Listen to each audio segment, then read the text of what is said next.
오늘은 금요일이고요. 2월 21일입니다. 함께 하나님 앞에 기도함으로 매일 예배 나아갈까요? 나의 사랑하시는 하나님, 하나님의 사랑을 입은 자녀가 되어서 너무 감사하고 우리가 사랑하는 분이 하나님이시라 너무너무 다행입니다. 세상에 많은 사람들이 물질이나 세상의 쾌락을 사랑하며 살아가지만 저희들은 우리의 존재를 허락하신 하나님을 사랑할 수 있도록 그 거룩한 사랑을 알게 하셨사오니 이 사랑으로 평생을 살아갈 수 있도록 하나님 도와주시되 오늘 하루가 그 삶을 결단하는 복된 시간이 되게 하여 주옵소서.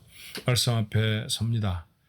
하나님의 말씀보다 더 명료하게 우리의 삶의 가이드라인이 되는 것은 세상에 없습니다.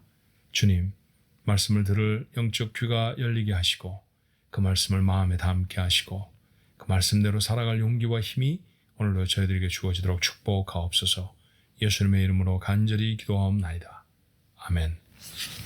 함께 부를 찬송은 191장입니다. 내가 매일 기쁘게 라고 하는 찬송이에요. 기쁜 일이 없을 수도 있습니다. 어쩌면 두렵고 슬픈 가운데서 오늘 예배에 참여하실 수도 있죠. 그러나 기쁨이 될 수 있는 이유가 하나님의 말씀 속에 있답니다. 우리 믿고 한번 찬송해 볼까요? 내가 매일 기쁘게 함께 찬송합니다.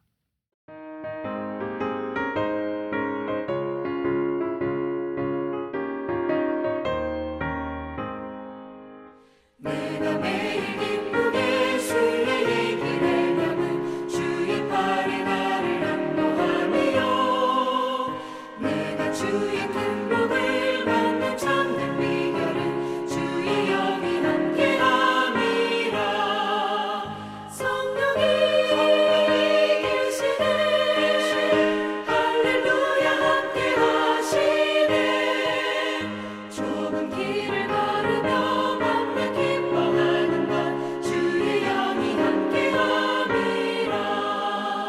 저는 죄에 빠져서 평안함이 없을 때 예수 십자가의 공로 힘입어 그 발 아래 엎드려 참된 평화 얻음은 주의 영이 함께함이라. 성령이 계시네 할렐루야 함께하시네. 좁은 길을 걸으며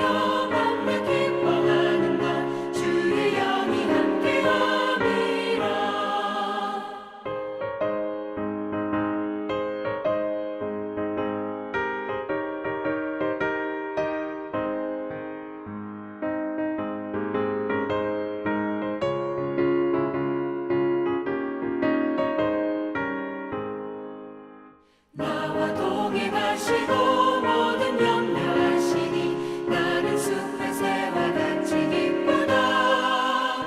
내가 깊은 밤으로 주의 뜻을 행하면 주의 영이 함께함이라. 성령이 계시네 할렐루야 함께하시네. 좁은 길을 걸으며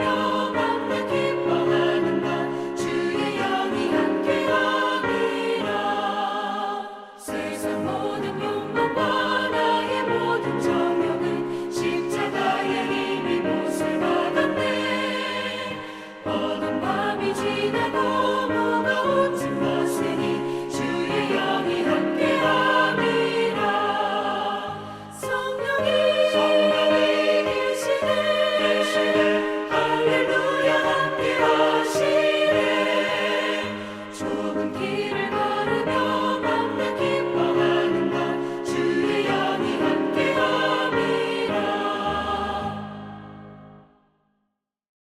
주신 말씀 요한복음 14장 15절로 24절의 말씀입니다. 요한복음 14장 15절로 24절 이 10절의 말씀에 어떤 비밀이 담겨 있을까요? 궁금하시지 않아요? 한번 같이 읽어볼까요? 너희가 나를 사랑하면 나의 계명을 지키리라. 내가 아버지께 구하겠으니 그가 또 다른 보혜사를 너희에게 주사 영원토록 너희와 함께 있게 하리니 그는 진리의 영이라. 세상은 능히 그를 받지 못하나니 이는 그를 보지도 못하고 알지도 못함이라. 그러나 너희는 그를 아나니 그는 너희와 함께 거하시며 또 너희 속에 계시겠습니다. 내가 너희를 고아와 같이 버려두지 아니하고 너희에게로 오리라. 조금 있으면 세상은 나를 다시 보지 못할 것이로되 너희는 나를 보리니 이는 내가 살아있고 너희도 살아있겠습니다. 그날에는 내가 아버지 안에 너희가 내 안에 내가 너희 안에 있는 것을 너희가 알리라. 나의 계명을 지키는 자라야 나를 사랑하는 자니 나를 사랑하는 자는 내 아버지께 사랑을 받을 것이요 나도 그를 사랑하여 그에게 나를 나타내리라. 가룟 아닌 유다가 이르되 주여 어찌하여 자기를 우리에게는 나타내시고 세상에는 아니하리 하시나이까.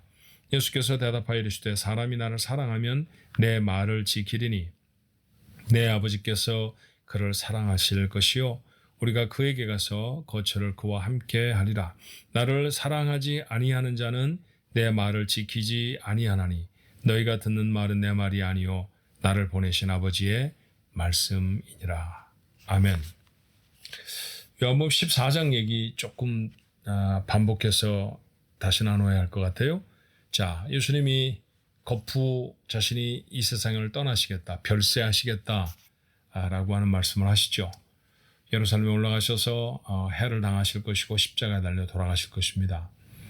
제자들이 그것을 여러 가지 상징으로 반복해 확인하게 됐어요. 자, 어떤 경우에는 만찬을 나누시면서 포도즙과 떡을 나누어 주시며 그것이 자신의 피와 살을 상징하는 것이라고 말씀해 주시기도 하셨고요. 비장한 모습으로 발을 씻어 주시면서 내가 너희와 더 함께 오래 있지 못하니까 너희가 서로서로 내가 너희에게 한 것처럼 사랑해야 된다. 이런 메시지도 주셨습니다. 그 메시지를 들으면서 막 마음에 감격하고 기쁨이 있고 그러지는 못했을 거예요. 3년이나 함께 있었던 주님이 이제 불과 며칠 후면 세상을 떠나실 것입니다. 그 기간이 며칠밖에 되지 않는다는 사실을 눈치챘던 제자들은 많지 않았을 거예요. 그러나 적어도 그 시간이 그렇게 멀리 있는 시간이 아니라는 사실들은 눈치를 챘을 것입니다. 그래서 불안했다고 했죠. 두려웠다고 했습니다. 예수님이 죽으시는 것이 두려웠습니다. 자기들만 남겨지는 것이 두려웠을 것입니다. 그들에게 예수님이 말씀하세요. 죽음은 두려운 것이 아니다. 그렇죠. 왜냐하면 죽음은 이사를 가는 것 같은 거니까. 이사를 가는 것이 그 힘든 일을 어떻게 해? 라고 걱정스러울 수는 있습니다만 두려운 정도의 일은 아니잖아요. 그렇죠? 자, 이 세상에서의 삶을 접고 하나님께로 이주하는 것. 주님은 그게 죽음이라고 말씀하세요. 죽음을 이사라고 표현한다고 하면 얼마나 마음이 가벼워집니까? 그런데 주께서 계속해서 제자들에게 교훈하신 것은 정말로 두려워해야 할 것은 죽음이라는 사건이 아니라 이 세상을 살아가는 삶이라는 말씀을 하시죠. 이 세상을 살아가는 삶이 왜 두려울까요? 고난이 있기 때문입니다. 세상을 살아가면서 기쁘고 즐거운 일만 우리가 불렀던 것처럼 내가 매일 기쁘게 그렇게만 살아갈 수 없다는 것을 우리는 너무나 잘 알아요. 그래서 매일의 삶이 고통스럽고 힘이 듭니다. 뿐만 아니라 도전과 유혹이 있어요. 우리가 하나님의 사람이 되어졌다고 하는 그 신분을 훼손시키려고 하는 도전은 정말 끊임없이 어떤 상황에서간 어떤 시간 어떤 장소에서간 우리를 도전하고 있다는 사실을 우리가 모르지 않습니다. 자, 어떻게 하면 이길 수 있을까요? 주께서 지난 말씀에 우리에게 첫 번째 비결을 가르쳐 주셨죠. 그것은 바로 기도하는 것이었습니다. 너희가 내 이름으로 무엇인지 기도하면 내가 그대로 이루리라. 그러니까 아프고 고통스러우면 기도하라는 것이죠. 그러면 낫게 하시고 고쳐주시겠다는 약속입니다. 본문은 두 번째 비결입니다. 여러분, 우리의 삶이 어려운, 두려운 까닭이 뭘까요? 자, 먹고 사는 문제가 힘들고 어렵다. 먹고 사는 문제 힘들죠. 정말 미국에 사시는 분들, 저는 종종 그런 표현을 하곤 합니다만 우리 가족들 생명을 걸고 직장 생활을 하고 생명을 걸고 생업을 감당하시는 분들이 있습니다. 그러나 여러분, 그렇다고 해서 오해하지는 않으셔야 합니다. 우리는 하나님을 모르는 사람도 얻을 수 있는 세상의 것들을 얻기 위한 싸움을 싸우며 살아가는 사람이 아니죠.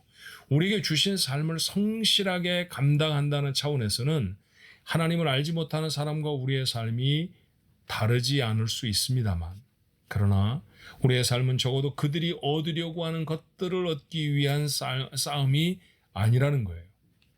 살아가는 삶이 아무리 어렵다고 할지라도, 아무리 우리의 삶에 결핍과 부족함이 있다 할지라도 우리가 분명히 믿는 말씀이 있지 않습니까? 대다수 가정을 떠나고 정말로 가난하고 힘들었던 이스라엘 백성들을 앞에 두고 예수님이 설교하셨을 때의 말씀입니다. 자, 그곳은 벌판이었을 것이고요. 그들이 앉아있는 곳곳마다 들풀들이 피어 있을 것이고 하늘에는 새가 날고 있었겠죠. 그 장면을 그대로 인용하시며 주께서 뭐라고 말씀하시던가요? 하늘 나는 새를 보라. 땅에 핀 꽃을 보아라. 땅에 핀 꽃도 하늘을 나는 새도 하나님이 먹이시고 하나님이 입히신다. 하물며 너희일까 보냐. 대부분 가난했습니다. 대부분 먹고 사는 문제가 심각했던 사람들입니다.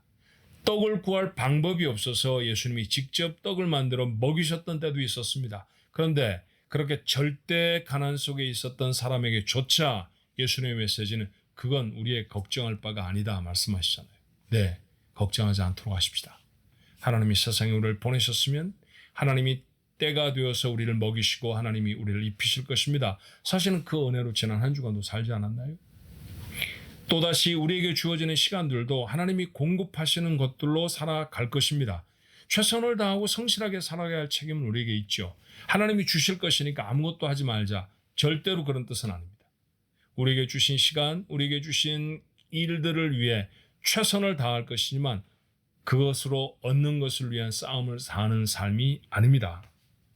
도리어 우리의 싸움은 뭘까요?